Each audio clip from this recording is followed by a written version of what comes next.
menghilangkan keakuanmu, keakuan makhluk dalam hatimu di dalam kalimat la ilaha. Ya.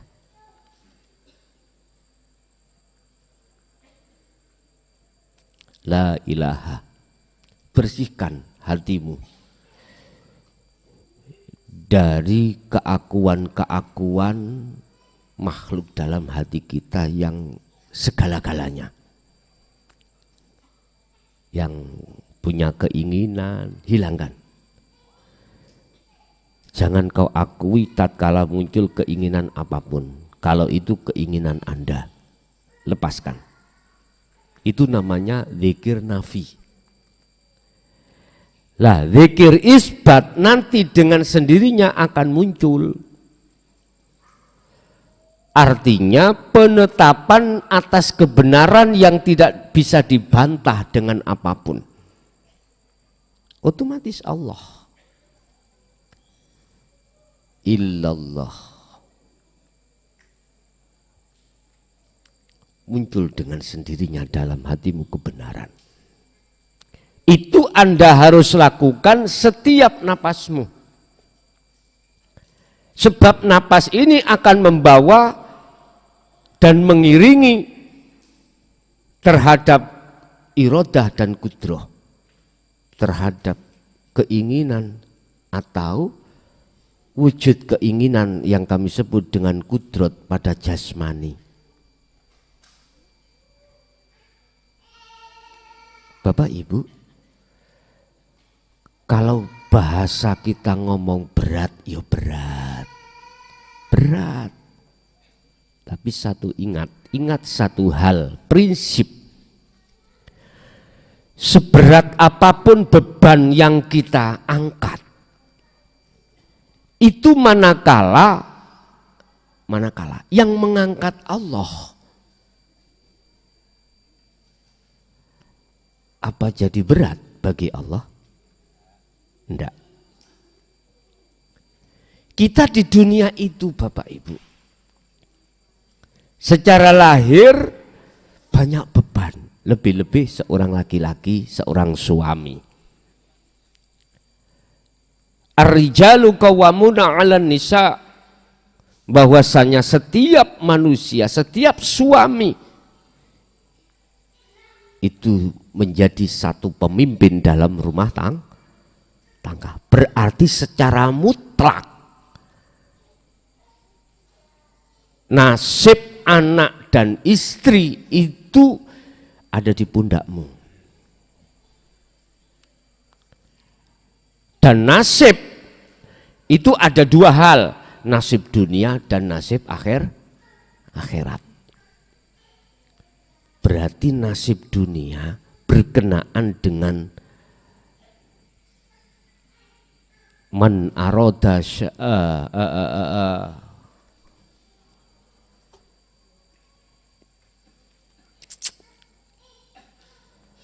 berkenaan dengan ma'isatu dunya. Man aroda dunya fa'alaihi bi'ilmin. Siapa yang ingin sukses duniawiyahnya, bi'ilmin, harus pakai ilmu. Anda jualan harus punya ilmu jualan. Harus. Dan harus kau terapkan ilmu jualan itu. Ilmu jualan itu mek siti, mek satu. Belajar meleki. Nggih? Belajar meleki. Langganmu minta embuh, ojo diimbui. Apa minta embuh, Pak? Minta tambah. Jangan ditambahi. Timbangan ya harus sesuai. 1 kilo ya 1 kilo.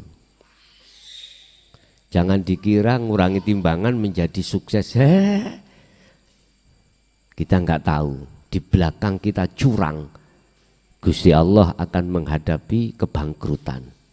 Kelihatan kalau enggak percaya. Rasulullah sudah memberikan satu sistem pengajaran be' murtabek dengan benar, jual beli dengan benar. Intinya jangan pernah kau merugikan orang lain. Kepingin sukses, patuhi aturan undang-undang di dalam syariat agama Islam. Timbangan ya harus sama. 1 kilo, ya 1 kilo.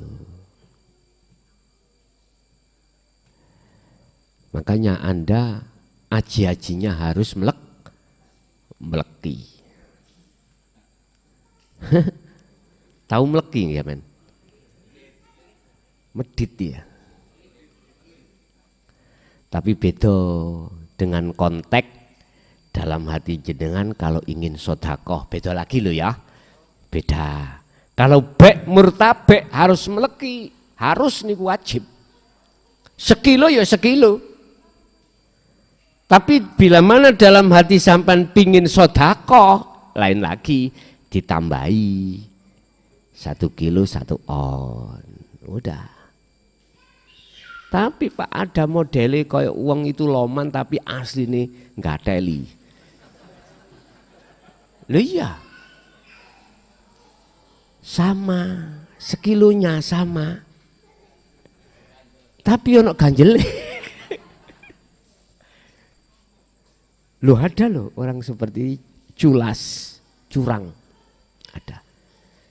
Hindari semua itu. Kita sebagai seorang suami punya tanggung jawab beban di dunia pertama. Berarti jangan sampai anak dan istrimu itu kekurangan dalam konteks masalah sandang, pangan, dan papan. Ya sak mampunya awakmu. Sak mampunya jatah yang diberikan terhadapmu untuk anak dan istrimu. Tapi nafsu kadang-kadang, betul kadang-kadang selalu menanamkan di dalam hati kita itu tidak qanaah. Pertama kita sudah nikah, sudah punya anak, nggak punya rumah, kita kos. Dalam hati itu mesti kerja mapan sudah cukup buat bayar kos, cukup dari hasil kerja kita. Anak dan istri juga tidak sampai kekurangan.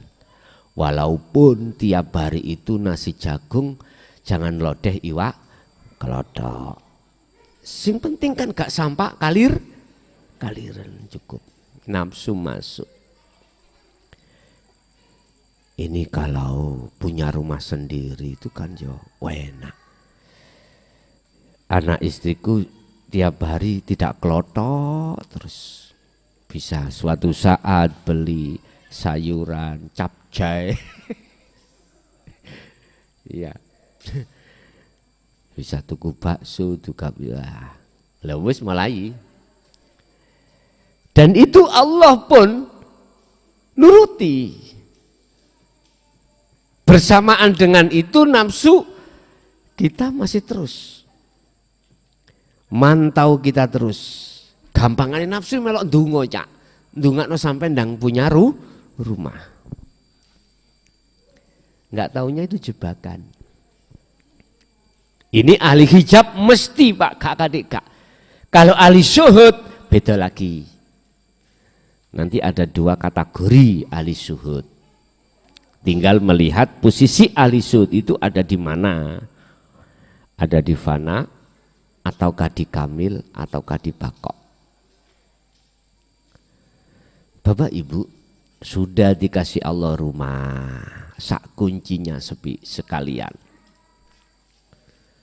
Loh, akhirnya hasil kerja kita kan bisa untuk beli yang lebih enak lagi gitu. Itu manusia loh Bu. Pak, itu manusia semuanya seperti itu. Tanggung jawab beban kita di dunia ini sebagai seorang suami terhadap anak dan istri seperti itu. Ada yang dibalik loh di Indonesia itu. Istri yang kerja, suami yang anil-anil burung. Ada yang seperti itu. Ada. Istrinya yang kerja.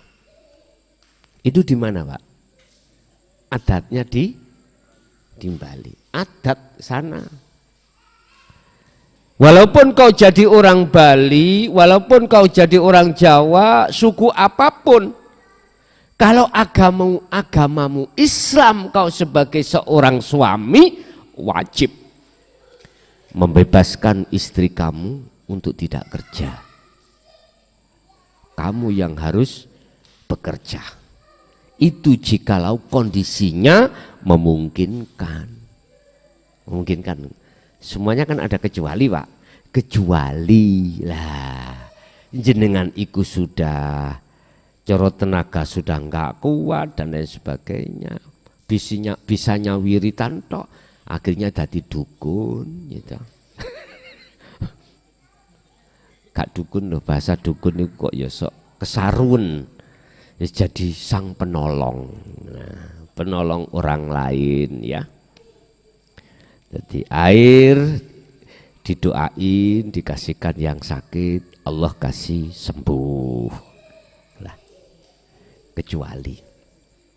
Nah, ini adalah beban kita sebagai seorang suami di dunia. Tetapi satu hal yang banyak suami yang tidak paham, bahkan mengabaikan tanggung jawab yang ada kaitannya dengan ukhrawiyah, akhirat.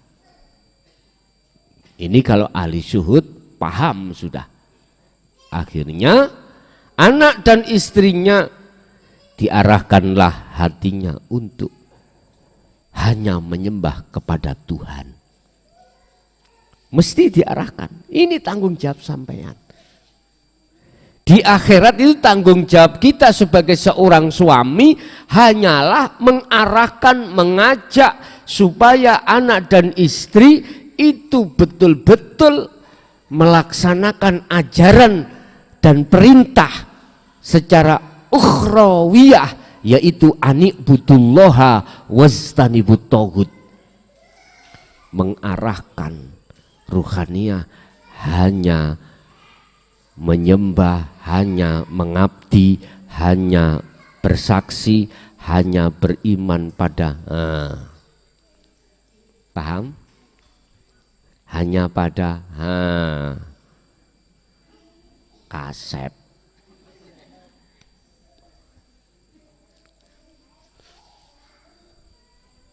Itu aja.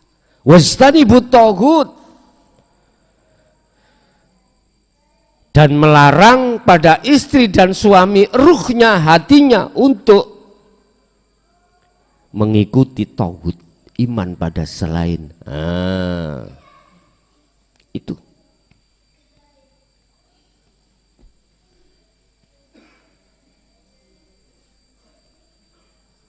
Hanya itu. Ringan Pak nggih? Telekmu ringan. Kadang malah dicelatu dicelatu. Ngaji sik tas ae wis wani nutur.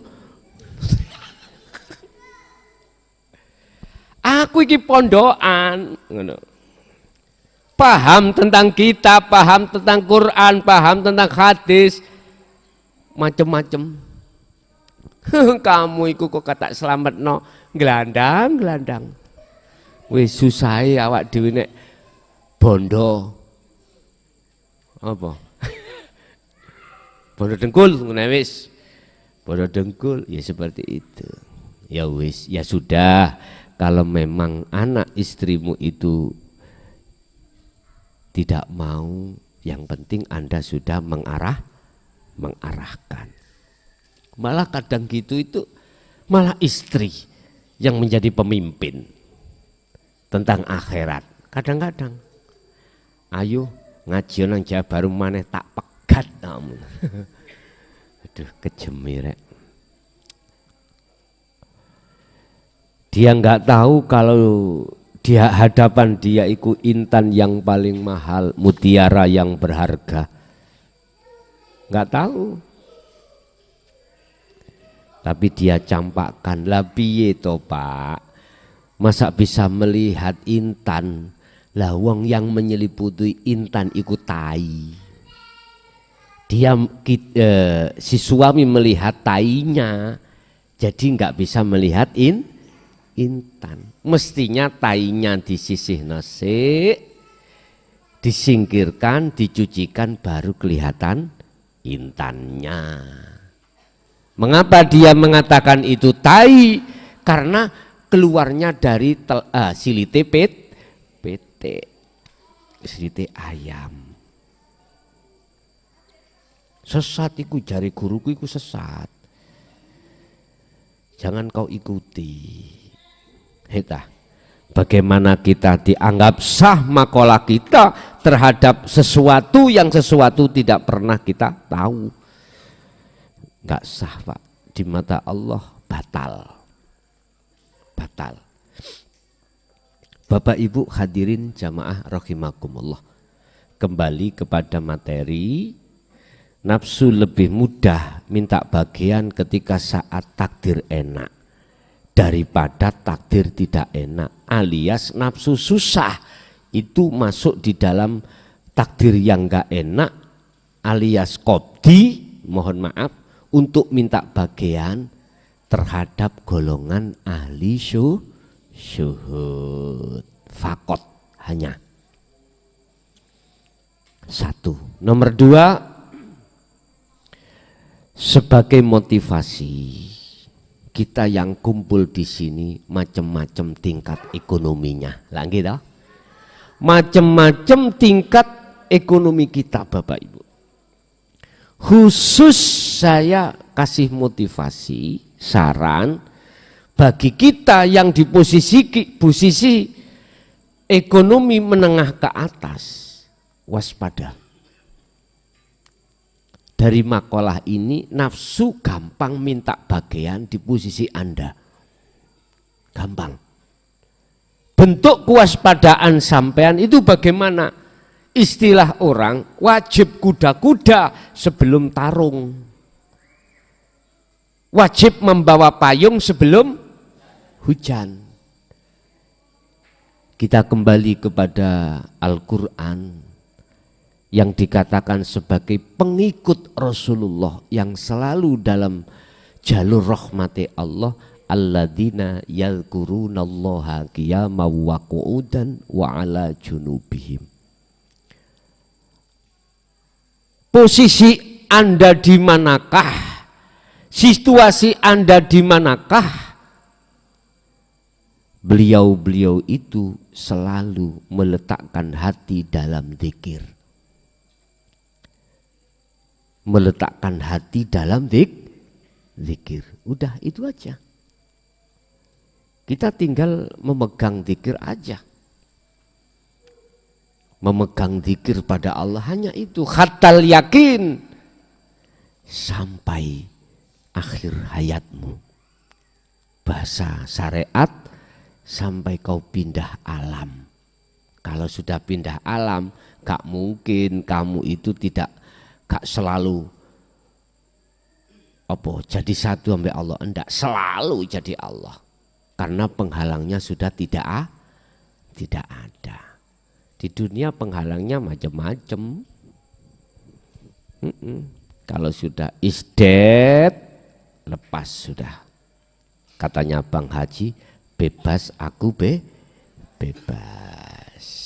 Sisu aing niku tanggal 6 bahlah ngajine sampai jam 3.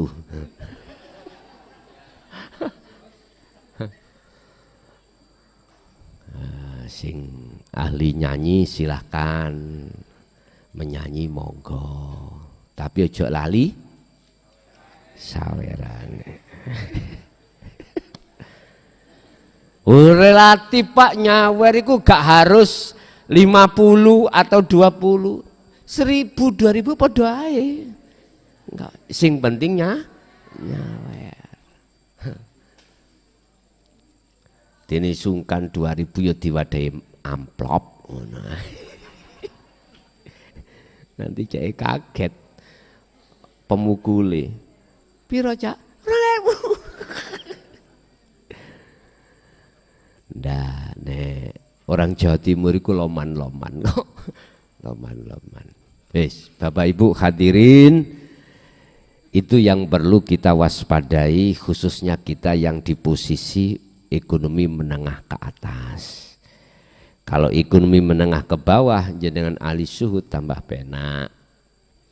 Untuk selalu hati pada Allah, justru itu dalam keadaan aman. Lah sing ekonomi menengah ke atas nyun sewu, apalagi nyar-nyaran duwe motor. Hehe. Dilak-diluk korden dibuka.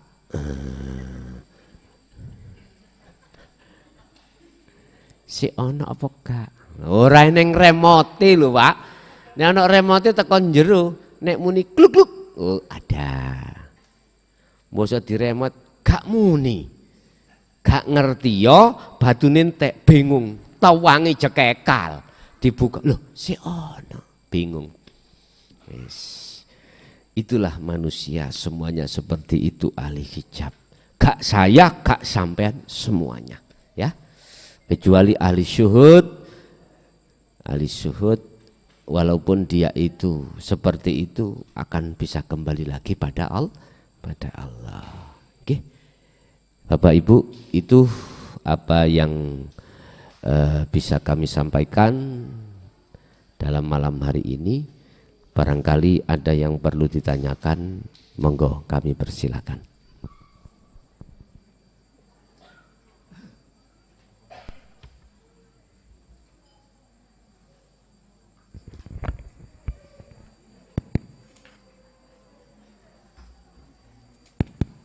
Assalamualaikum warahmatullahi wabarakatuh.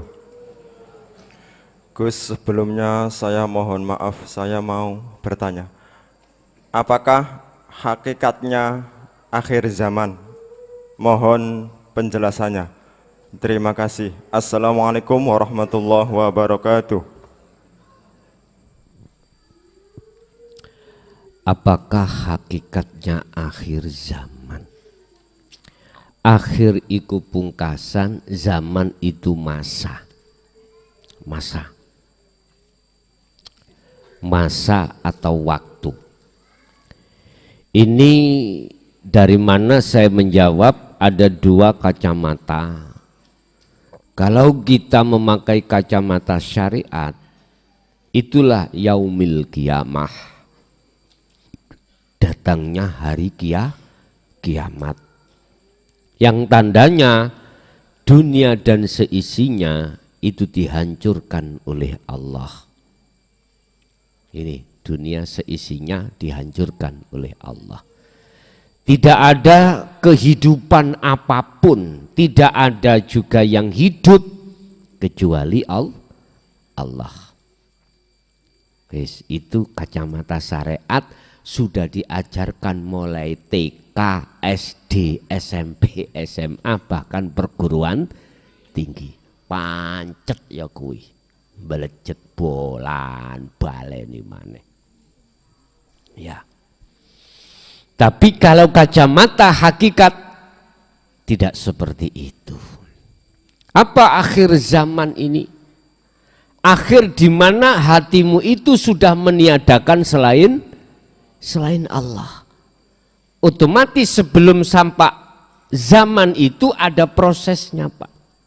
Apa prosesnya? Nafi isbat ini. Proses jenengan nafi isbat. Nafi isbat iki boleh ada di dalam tauhid ada yang mengatakan proses tahalli ya menuju tajalli. Mau tidak mau jikalau Anda mengalami proses nafi isbat ini, wajib Anda itu masuk di dalam ajaran dinut tauhid. Udah.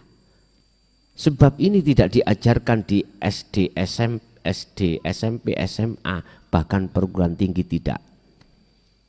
Tidak.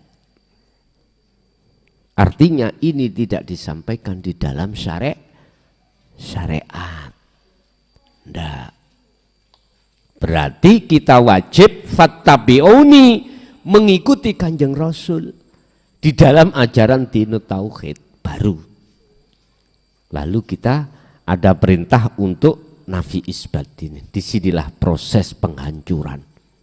Setelah imanmu selain Allah itu sudah tiada, maka muncullah iman hanya pada Allah di dalam aspek apapun. Jadi dirimu sudah tiada, yang ada hanyalah kedirian, keakuan ingsun Allah. Bahasanya orang Islam, ya. Itulah yang dimaksud akhir zaman. Berarti secara hakikat itu terjadi sebelum akhir zaman yang dimaksud pandangan syariat.